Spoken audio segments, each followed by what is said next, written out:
نحمده ونصلي ونسلم على حبيبه الكريم الأمين العزيز الرؤوف الرحيم أما بعد فأعوذ بالله من الشيطان الرجيم بسم الله الرحمن الرحيم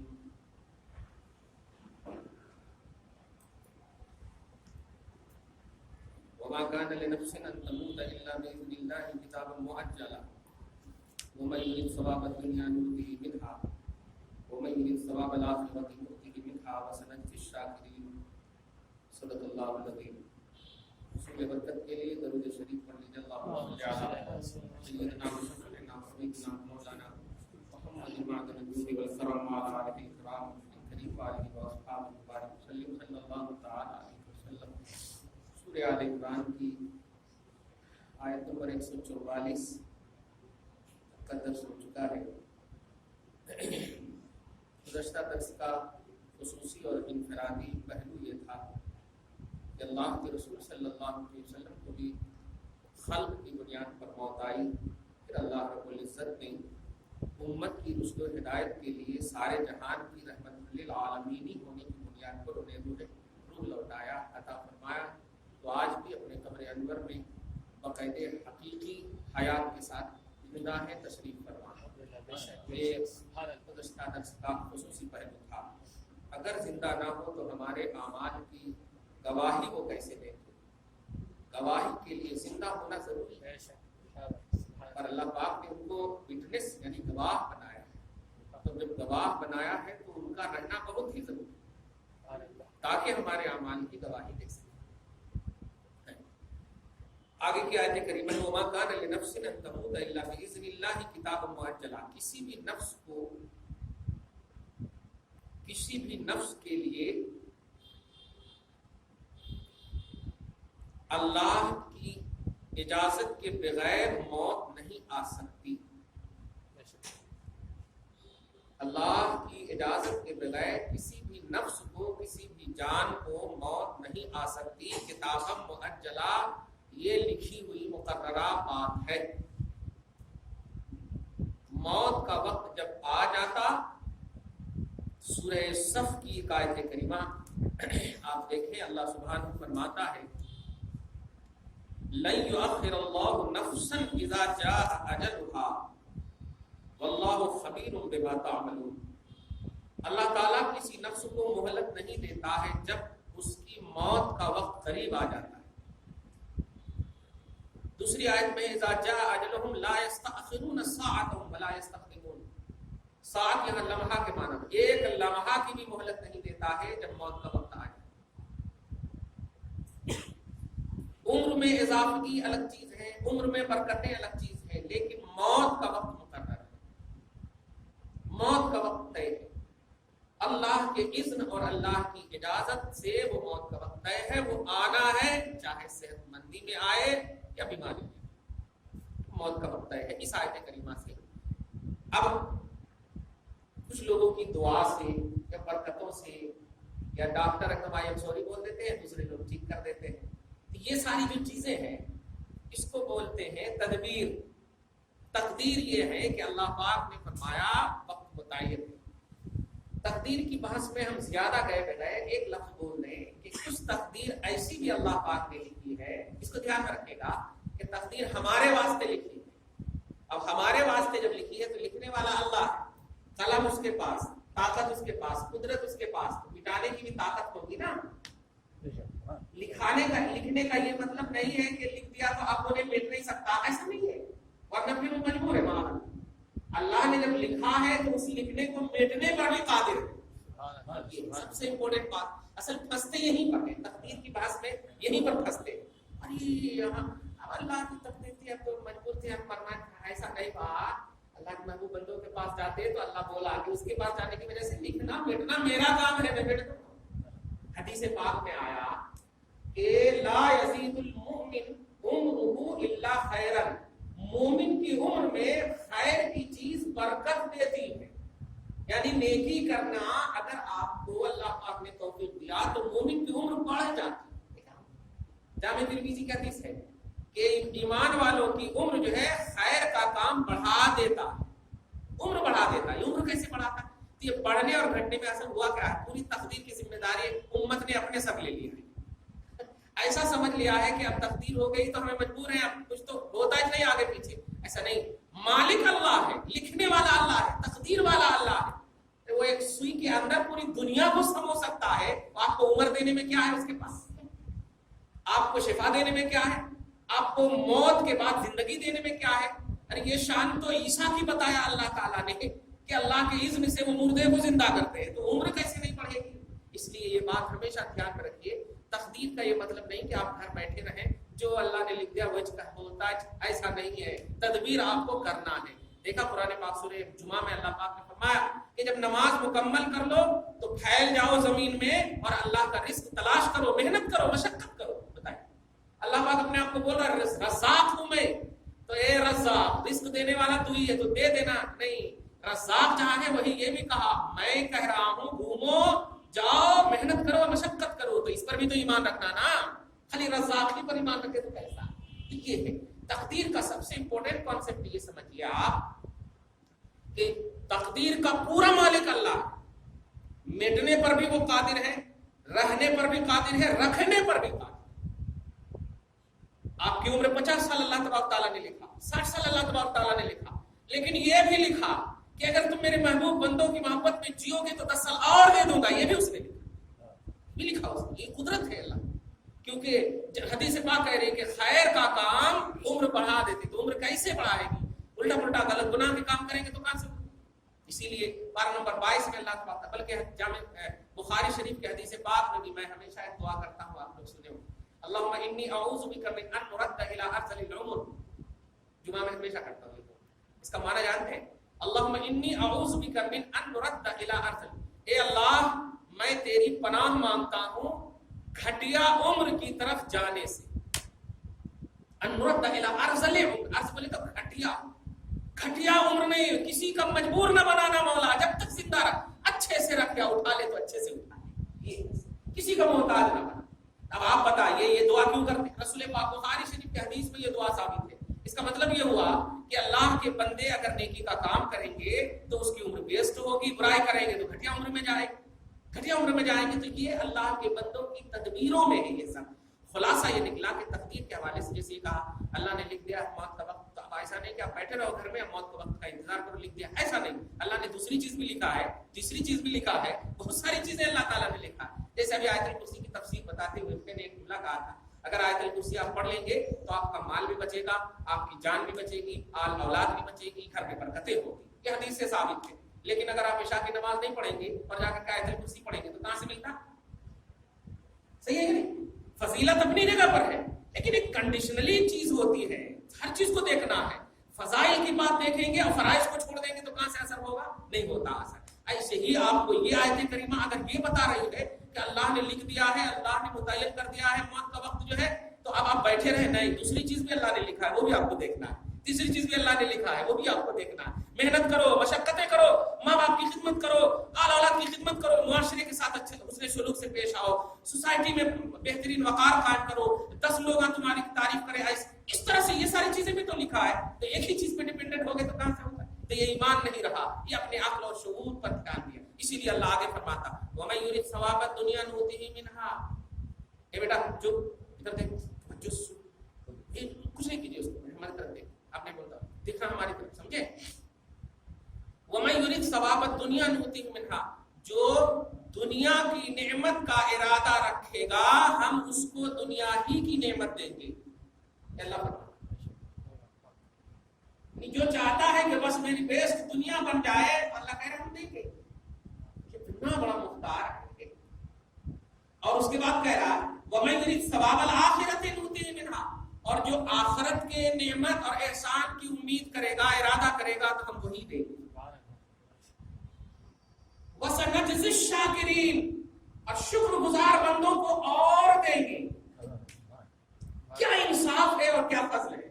عدل دیکھیے آپ، جو تم نے مانگا میں نے دیا، اور فضل دیکھیے کہ میرے نقطۂ نظر سے اگر چلو گے تو اور دیں گے. آخرت کا تصور. اسی لیے بخاری شریف کی حدیث میں فرمایا گیا انما الاعمال بالنیات، عمل کا سارا دار و مدار نیتوں پر ہے. آپ کیسی نیت سے جی رہے ہیں، کس نیت سے جی رہے ہیں، اگر آپ کا ٹارگٹ کیا ہے، آپ کے جینے کا مقصد کیا ہے، اگر آپ کے جینے کا مقصد یہ ہے اللہ اس کا رسول راضی ہو جائے، پھر جتنی بھی مشکلات آ رہے ہو وہ اسی سے ریلیٹڈ ہے، جتنی بھی نعمتیں مل رہی ہو وہ اسی سے ریلیٹڈ ہے، تو زندگی آپ کی پوری۔ اگر آپ نے یہ ریلیٹڈ چیز کو افیکٹڈ کر دیا اور اس کو سیکنڈ راؤنڈ دے دیا تو پھر کوئی فائدہ نہیں۔ تو آپ کی نیت ہونی چاہیے آخرت۔ تو اللہ تعالیٰ فرما دیا وَسَنَجْزِي الشَّاكِرِينَ، اور ہم دیں گے شکر گزار بندوں کو۔ اس سے ایک عقیدہ اور بھی ملا، بندوں سے وہ طلب کرتا ہے کہ اچھا کام کرو، طلب کرتا ہے، پھر وہم و گمان بھی نہیں ہوگا ہم دے دیں گے۔ ڈاکٹر کہہ دیتا ہے کہ رکی آپ ذرا صبر کیجئے تو آپ ریلیکس ہو جاتے ہو۔ ڈاکٹر کہہ دیتا ہے، رب کہہ رہا ہے ہم اور دیں گے، وہ خالق مالک جس نے ڈاکٹر کو بھی پیدا کیا ہے۔ اس لیے رب جب کہہ رہا ہے تو ہم کو تصور آخرت کرنے میں ہوا کیا ہے؟ کوئی ٹینشن ہے کیا؟ اچھی نیت کرنے میں ہوا کیا ہے؟ ممی کے بارے میں اچھا سوچنے میں ہوا کیا؟ صحیح ہے، غلط نہیں سوچنا، گالیاں نہیں سوچنا، الٹے کام نہیں سوچنا۔ چاکلیٹ نہیں دی ہے تو گالیاں نہیں بننا اندر ورنہ آپ چلے جاتے، پورے پاؤں ٹوٹ جاتے، ہاتھ ٹوٹ جاتے، سب ٹوٹ جاتے۔ اچھا سوچنا ہے اللہ میری امی کو اچھا رکھنا، صحیح ہے، ہاں میرے ابا کو اچھا رکھنا، ایسا سوچنا تب جا کر کے ٹھیک ہوتا۔ غلط سوچے تو ہو گیا، ٹافی نہیں دی تو ہو گیا، چلو تمہاری بھی اسلام۔ آگے دیکھیے اللہ پاک آیت نمبر 146 میں فرماتا ہے وَكَأَيٍّ مِّن نَبِيٍّ قَاتَلَ، کتنے نبی ہیں جنہوں نے جنگیں کی، مقاتلہ کی، کتنے ایسے نبی ہیں جنہوں نے جنگیں کی ہے۔ ارے سب سے بڑے نبی تو آپ کے ہمارے محمد رسول اللہ صلی اللہ علیہ وسلم نے 10 غزوات کیے، 10 جنگیں کی ہیں۔ اب آگے اس میں دیکھیے ایک نئی بات جو دے رہا ہوں، مَعَهُ رِبِّيُّونَ كَثِيرٌ، اس نبی کے ساتھ دینے والے بہت سے اہل اللہ تھے۔ ربیون رب والے، اہل اللہ تھے، ربانی حضرات تھے، نیکوکار تھے۔ اب میں آپ سے بڑی توجہ سے آرام سے بیٹھیے، توجہ سے سننا پوچھتا ہوں، یہ بتائیے نبی افضل ہے یا ولی افضل؟ آپ کا لفظ ہوگا ولی، نبی افضل ہے، نبی سب سے اوپر ہے نا۔ اب جو ہے سورہ آل عمران میں کیٹیگری ہے اوپر سے، نبی، صدیق، شہداء، صالحین، سب سے اوپر نبی ہے، اس کے بعد نیچے صدیق ہے، اس کے نیچے شہداء، اس کے نیچے صالحین۔ اب میں جو جملہ دینے جا رہا ہوں وہ یہ کہ جب نبی سب سے اوپر ہے، اللہ پاک تعریف فرما رہا ہے مَعَهُ رِبِّيُّونَ كَثِيرٌ، نبیوں کا ساتھ دینے والے بہت سارے اللہ والے تھے، بہت سارے اللہ والے تھے۔ نبی ہی تو سب سے بڑے اللہ والے، سب سے بڑے اوپر کے اسٹیٹس، سب سے اوپر کی کوالٹی میں۔ اس آیت کو سمجھنا ہو تو اور اچھے سے سمجھیے، میں اس کو سورہ یوسف کی آیت کریمہ سے سمجھاتا ہوں۔ دیکھیے سورہ یوسف آیت نمبر 101 میں اللہ سبحانہ فرماتا، دیکھیے رب قد آتیتنی من الملک وعلمتنی من تعویل الاحادیث فاطر السماوات والارض، اے آسمان و زمین کے پیدا کرنے والے مولا، اے مولا، انت ولی فی الدنیا والآخرہ، حضرت یوسف کہہ رہے ہیں تو میرا دنیا اور آخرت میں مددگار ہے۔ یوسف علیہ السلام جو نبی مددگار، اور آگے فرماتے توفنی مسلمن، مجھے مسلمان بنا کر موت دینا۔ نبی ہے، نوٹ کیجئے گا، نبی کا نبی ہونا بہت بڑی کوالٹی والا ہونا ہے، بہت بڑی سب سے اعلیٰ کوالٹی ہے نبوت۔ وہ کہہ رہے ہیں تو مجھے مسلمان موت دینا، مسلمان ہو کر موت دینا، وَأَلْحِقْنِي بِالصَّالِحِينَ، اور نیکوکاروں کے ساتھ مجھے ایڈ کر دینا۔ آپ کی سب سے ترجمہ سمجھ میں آ گیا؟ نیکوکار، صالحین کے ساتھ۔ آپ ذرا اوپر لائیے، نبی سب سے اوپر ہے، پھر صدیق ہے، پھر شہداء، پھر صالحین، یعنی نیکوکار میں سب سے نیچے کی کیٹیگری والے، اوپر والے نیچے سے ایڈ ہونے کی تمنا کر رہے ہیں۔ حضرت یوسف نبی ہے، وہ کہنے والے ہیں بالصالحین، صالحین کے ساتھ مجھے ایڈ کرنا۔ اب اس آیت کریمہ کو اس حوالے سے سمجھیے، کتنا بڑا وسیلہ کا عقیدہ آپ کو ہم کو مل رہا ہے۔ وہ یہ ہے کہ آپ اور ہم چھوٹے بڑے ہرگز نہیں دیکھنا، اللہ کے محبوب جو بھی بندے ہیں ان سے نسبت اور ان کا وسیلہ ہمارے لیے ذریعہ نجات ہے۔ یہ سب سے امپورٹنٹ ہے۔ ہم ان اولاد کے ہمیشہ مثال یہ دیتے ہیں کہ اولاد مفتی بن جا، عالم بن جا، بڑے سے بڑا انجینئر بن جا، اور تیری ماں جاہل ہو تو تیرے لیے وہی جاہل ماں کا قدم جنت ہے۔ کوئی اسٹیٹس تو محنت سے مشقت سے جو حاصل کیا وہ چھوڑ، اور یہ عظمت جو ہے اللہ کی طرف سے ملی ہے، عظمت ہے اللہ کی طرف سے۔ اب دیکھیے یہ نبی ہو کر کے صالحین سے ایڈ ہونے کا یہ مطلب نہیں کہ یہ صالحین سے نہیں ہے یا صالحین سے الگ ہے، صالحین سے ان کا مطلب رتبہ کم ہے، نہیں، یہ بتانا یہ چاہ رہے ہیں کہ دیکھ ایک نبی جب اللہ کے ولی کا وسیلہ، اللہ کے ولی کے وسیلے سے ان سے ایڈ ہونے کی تمنا کر سکتا ہے، تم کیسے اپنے عمل پر ڈیپینڈنٹ رہو گے کہ نہیں میرا عمل میرے لیے کافی ہے؟ نبی سے سیکھ، نبی سے سیکھ کہ میں دعا کر رہا ہوں مجھے موت بھی دینا تو موت مسلمان بنا کر دینا، اور بعد مرتد ایڈ کرنا تو نیکوکار کے ساتھ ایڈ کرنا۔ کیا وہ ڈیپینڈنٹ ہونے کا اگر عقیدہ ہوتا کہ ہمارا عمل کافی تھا تو حضرت یوسف کا حسن ہی کافی تھا ان کی بخشش کے لیے؟ نبی ہے وہ سلیکٹڈ بندے ہیں، نبوت کافی ہے، کسی کیا ضرورت؟ امتی سمجھے اس بات کو جو لوگ ڈیپینڈنٹ کا عقیدہ رکھتے ہیں کہ نہیں عمل ہمارے لیے کافی ہے بس اور کچھ نہیں۔ ہم یہ نہیں کہتے کہ آپ عمل نہ کرو، ارے وہ نبی ہی نہیں جو عمل نہیں کرتے ہو، وہ تو دوسروں کو عمل کرنے کا درس دیتے ہیں۔ سب کا جملہ رہتا ہے یا قوم اعبدوا اللہ ما لکم من الہ غیرہ، اے میری قوم اللہ کی عبادت کر، اے میری قوم اللہ کی عبادت کر۔ تو اللہ کی عبادت کرنا، یہ کرنے کی دعوت دینا تو ان کی رسپانسبلٹی ہے، ذمہ داری ہے۔ وہ کیسے نہیں کریں گے؟ وہ کیسے نہیں کریں گے؟ وہ تو ڈائریکٹ اللہ کی وحی کے تحت رہتے ہیں۔ تو اس کا مطلب یہ ہوا کہ عمل اگر کافی ہوتا تو یہ نہیں کہتے اے اللہ مجھے نبوت عطا کی ہے، نبی بنا کر کے ہی رکھنا، موت بھی نبوت میں دینا اور نبیوں کے ساتھ ہی رکھنا، یہ کیٹیگری تھی۔ لیکن صالحین سے ایڈ ہونے کا ایک عقیدہ دے دیا کہ تم کتنے بھی افضل بن جاؤ نبی تو نہیں بن سکتے، وہ نبی ہو کر کے ولیوں کے وسیلے سے اللہ کی بارگاہ میں دعا کرتے ہیں وَأَلْحِقْنِي بِالصَّالِحِينَ، ہمیں ایڈ فرما، الحاق فرما، لاحق فرما بالصالحین، صالحین کے ساتھ۔ تو اب یہاں پر دیکھیے وَكَأَيٍّ مِّن نَبِيٍّ قَاتَلَ، بہت سارے نبی ہیں۔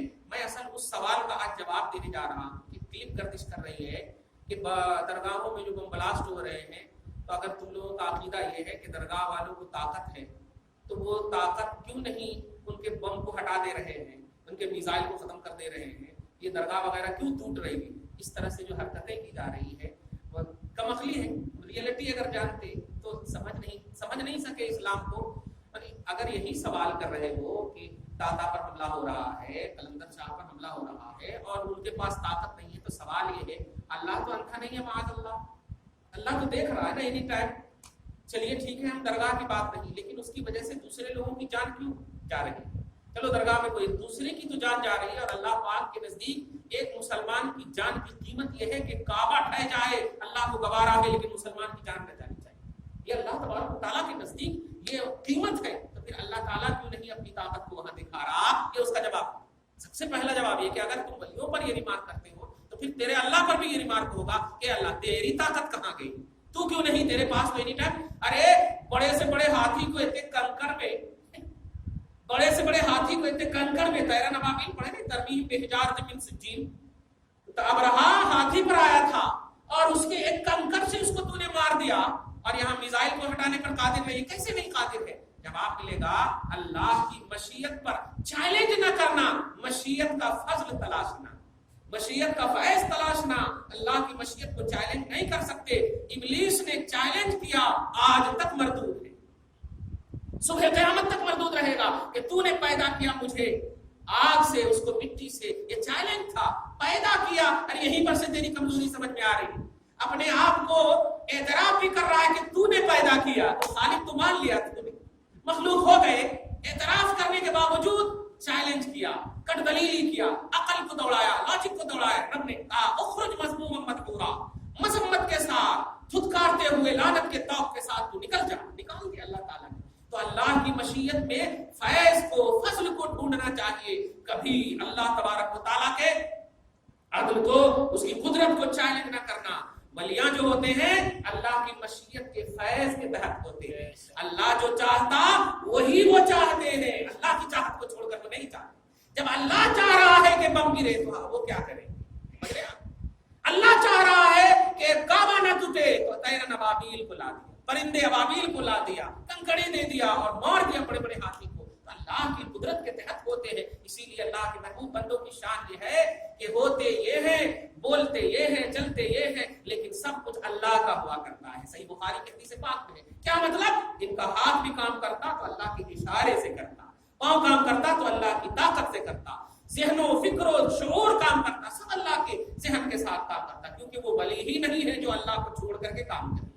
وہ نبی ہی نہیں. تو اللہ پاک نے اس آیت کریمہ میں وہ جواب بھی مل گیا آپ کو. ارے بہت مرتبہ ایسا عجیب سا بار بار وہی, حالانکہ جواب دینے کے بعد بھی پھر تو کم سے کم سمجھنا چاہیے, لیکن پھر وہی کلپ آ جاتی ہے کہ ولیوں کو طاقت ہے تو کہیں تو نہیں بھگا رہے ہیں, غلط کام ہو رہے ہیں درگاہ میں.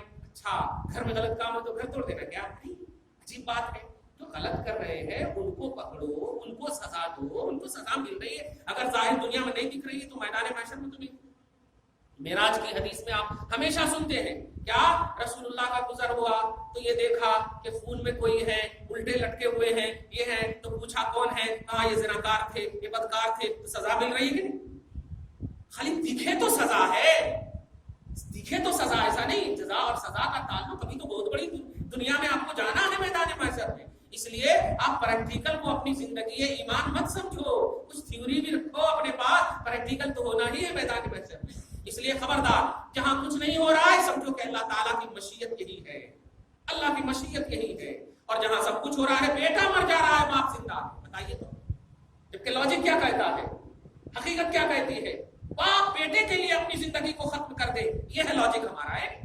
دن صبح و شام اکٹھا ہم اپنی اولاد کے لیے کرتے ہیں, اب ہم ہی مر جائیں تو یہ تو لاجک کے خلاف ہو گیا نا. لیکن نہیں, اللہ تعالیٰ قادر ہے, چھوٹے کو رکھتا بڑے کو موت دے دیتا, بڑے کو رکھتا چھوٹے کو موت دیتا. وہ موت و حیات پر چیلنج نہیں کرنا, اس کا فیض تلاشنا, اس کا فضل تلاشنا. اللہ پاک نے کہا وَكَأَيٍّ مِّن نَبِيٍّ قَاتَلَ, بہت سارے نبیوں نے قتال کیا, مَعَهُ رِبِّيُّونَ كَثِيرٌ, ان کے ساتھ اہل اللہ تھے. اس کا یہ مطلب نہیں ہے کہ وہ نبی سے بڑے تھے. سپورٹ کرنا ان کو فیض ملنے کے لیے ہے. ابو بکر اگر سپورٹ کر رہے ہیں تو نبی محتاج نہیں ہے. ابو بکر کو ان کی صداقت ملنے والی ہے, ان کو صدیقیت ملنے والی ہے, ان کو فیض ملنے والا ہے. اسی لیے تو علی کو صلح دے رہے ہیں. یہ سلانا علی کی مشیت سے نہیں, نبی کی مشیت سے. تو اگر خطرہ مصطفیٰ پر پرسنل ہو تو علی کو کیوں سلا رہے ہیں؟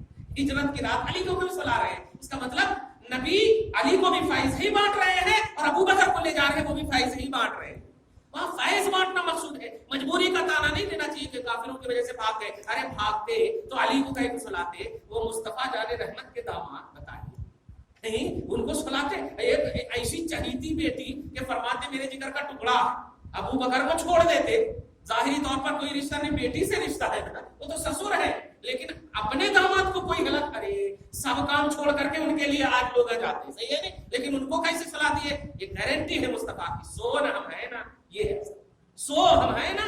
حضرت ابو بکر کو لے جا رہے ہیں. کہنا یہ ہے کہ اگر بڑے کے ساتھ کوئی چھوٹا جائے اور ان کی مدد کرے تو یہ ہرگز مطلب نہیں کہ بڑا محتاج ہے.